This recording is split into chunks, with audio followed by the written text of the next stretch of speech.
Sono Anna Maria Lesi, un'imprenditrice agricola non posso dire per vocazione, sicuramente per piacere, perché la vita mi ha portato a diventare tale, perché è legata alle radici della mia famiglia.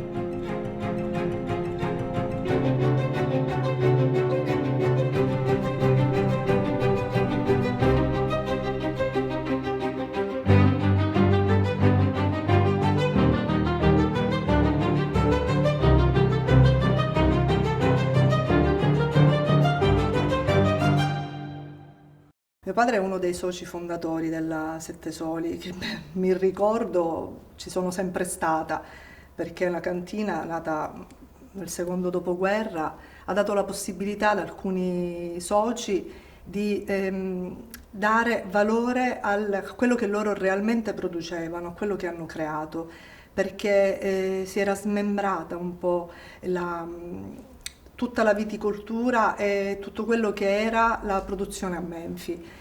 Questi baldi giovani decidono a un certo punto di creare una cooperativa che potesse tutelare i loro interessi, ma che desse anche forza al territorio di Menfi. Oggi è una cooperativa di 2000 soci con oltre 6.000 ettari di terreno e io faccio parte di quell'attività.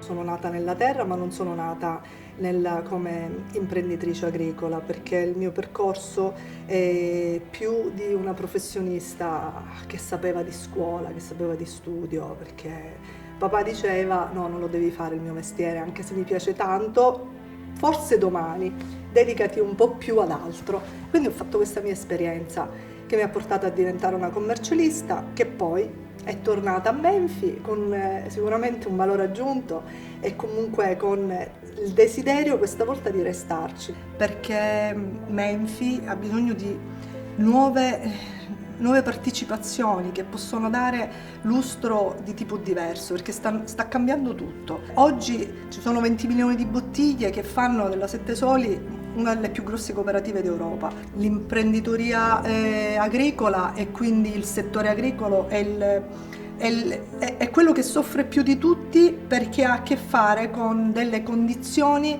che non possiamo mai prevedere. Quindi fai una programmazione comunque adattandoti a quelle che sono le reali esigenze dell'azienda, perché questo prodotto deve essere portato a compimento e quindi fino alla raccolta dell'uva. L'uva comunque la raccogli e la conferisci in Sette Soli, viene lavorata e viene in bottiglia. Ma cosa ci sta dentro questo bicchiere? Ci sta dietro una storia, è il sudore proprio di chi fa sì che tu possa brindare con questo calice in mano.